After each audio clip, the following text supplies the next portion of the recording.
Hello everyone, welcome back to our channel. आज के इस वीडियो में मैं शेयर करी हूँ क्लास 1 के लिए हिंदी का सिलेबस। इसके पहले मैंने इंग्लिश का सिलेबस भी शेयर किया है। अगर आपने वो वीडियो नहीं देखा है तो आई बटन पर लिंक है, आप एक बार देखिएगा उसे भी।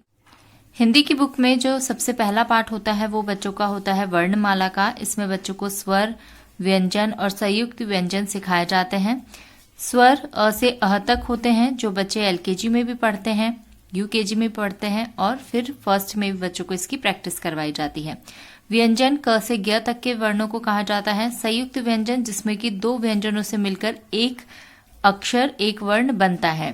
तो ये चार वो संयुक्त व्यंजन हैं जो बच्चों को सिखाए जाते हैं कि वो किन किन अक्षरों से मिलकर बनते हैं।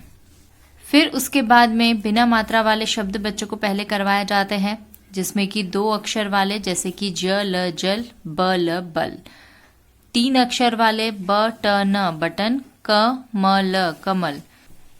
फिर चार अक्षर वाले होंगे अ च अच, क न कन, अच कन, ट म टम, ट म टम, टम टम। तो इस तरह से बच्चों को जोड़कर इन्हें पढ़ना सिखाया जाता है।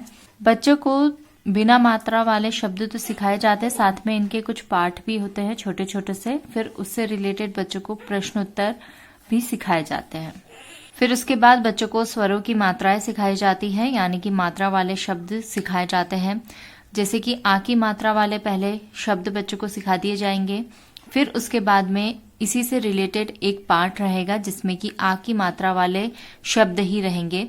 फिर जब वो पाठ बच्चों को सिखाया जाएगा उसके बाद उसमें एक्सरसाइज रहती है, जैसे कि खाली स्थान रहेंगे, प्रश्नोत्तर रहेंगे। उसमें बच्चों को जो उत्तर लिखने होते हैं वो सिर्फ आ की मात्रा वाले शब्दों में ही देने होते हैं। फिर इसी तरह से छोटी ई बड़ी ई की मात्रा सिखाई जाएगी, उसका भी एक पाठ रहेगा। फिर छोटा ऊ बड़ा ऊ की मात्रा रहेगी। फिर ऋषि की मात्रा, फिर ए और ए की मात्रा, फिर ओ और औ की मात्रा, ये बच्चों को सिखाया जाता है। इन सारी मात्राओं के बाद में बच्चों को अनुस्वार, यानी जिसे हम अंक की बिंदी भी कहते हैं, वो सिखाई जाती है। उसका किस तरह से बच्चे प्रयोग कर सकते हैं शब्दों में और किस तरह से उसका उच्चारण करेंगे, ये बच्चों को सिखाया जाता है।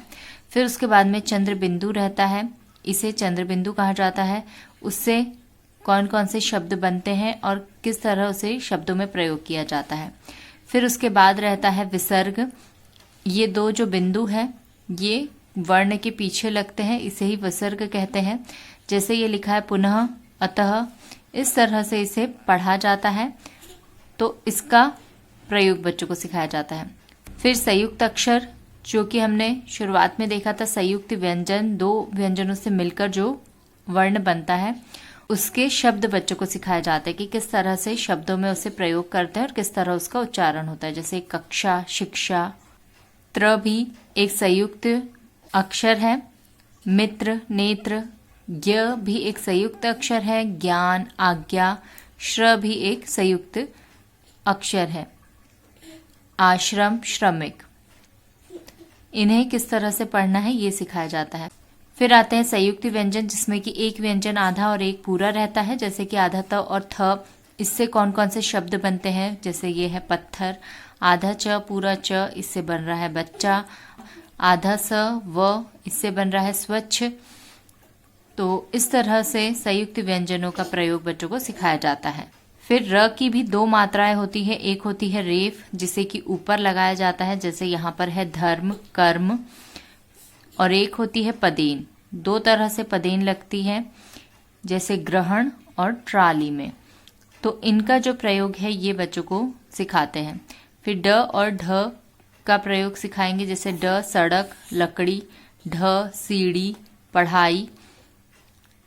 इससे रिलेटेड शब्द बच्चों को सिखाए जाते हैं। जब सभी मात्राएं और संयुक्त अक्षर, संयुक्त व्यंजन बच्चों को सिखा दिए जाते हैं, उसके बाद में बच्चों के कुछ पाठ होते हैं। उसमें बच्चों को शब्दार्थ रहेंगे, खाली स्थान, प्रश्न उत्तर। यानी कि अब ये जो पाठ रहेंगे इसमें सभी मात्राएं आती है।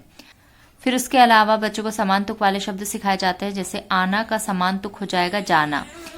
इसका जो अंतिम वर्ण है उसका जो साउंड होता है वो सेम होता है।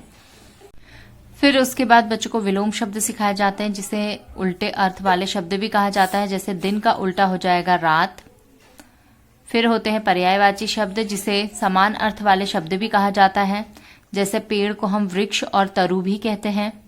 फिर गिनती भी होती है बच्चों को, जिसमें कि अंकों में और शब्दों में 1 से लेकर 20 तक गिनती सिखाई जाती है। फिर लिंग बदलिए होता है, जिसमें कि पुल्लिंग और स्त्रीलिंग सिखाया जाता है, जैसे लड़का का हो जाएगा लड़की। फिर इसके बाद बच्चों को विराम चिन्ह सिखाए जाते हैं, जिसमें कि पूर्ण विराम, अल्प विराम, प्रश्न सूचक चिन्ह और विस्मय आदि सूचक चिन्ह सिखाए जाते हैं। इनके किस तरह बच्चे वाक्य में प्रयोग कर सकते हैं उसके बारे में बताया जाता है।